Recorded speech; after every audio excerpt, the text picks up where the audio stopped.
It's news. Yeah, but news is, you know. The border in southern Ukraine. Airstrikes hitting large cities, and thousands of people attempting to flee the Ukrainian capital, Kiev. Footage from Ukraine shows scenes of war after President Putin announced a military operation in the country. Everyone here is shocked. Everyone here knew that this might be coming for months. It was predicted and discussed. And now that it's here, it's very hard to fathom. And people here, a lot of them have fled, but a lot remain. Like 150 to Ukrainian officials said strikes targeted military installations, there are planes and jets airfields, from different countries flying all day. Kiev is under heavy bombing right now. What a disaster. I feel terrible and can't sleep because of that. Government facilities across the country.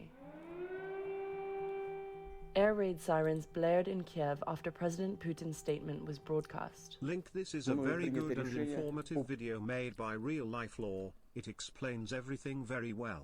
After President Putin's statement was broadcast. A statement. A special operation.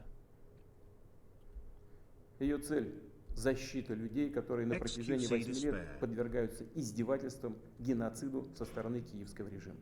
In the early hours of February 24th, Ukrainian President Volodymyr Zelensky declared martial law and called for global assistance. Wait, how does this protect anybody by...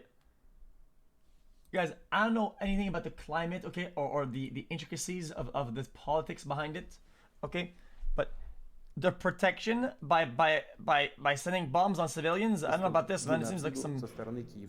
Does anybody even buy this? In the early hours of February 24th, does anybody even buy this?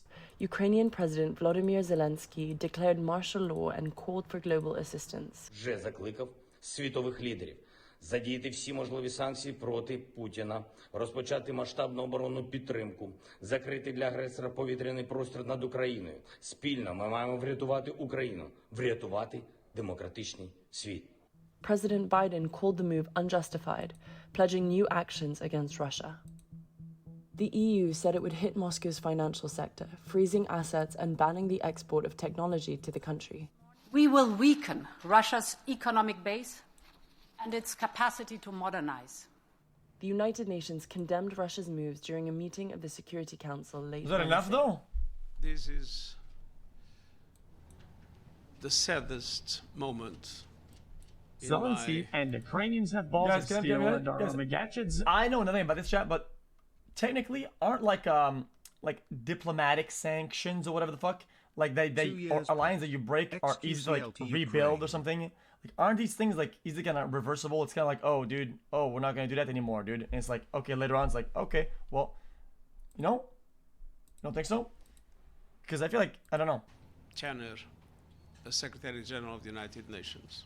President Putin, in the name of humanity, bring your troops back to Russia. President Vladimir Putin of Russia said his goal is to hold Ukraine's leaders to account and put them on trial for the last 8 years of events in Donbass. We don't know the end game as yet, but as troops enter from various directions and as airstrikes continue all over the country, it does seem possible that... Shocking in modern society. Yeah, no. I've already acknowledged that like this sort of things happen in other countries and whatnot, but this is a little bit different though. I think you can. That in Russia's nature, goal it's a little is different, to make its way to Kiev, the capital, in order to take over Ukraine.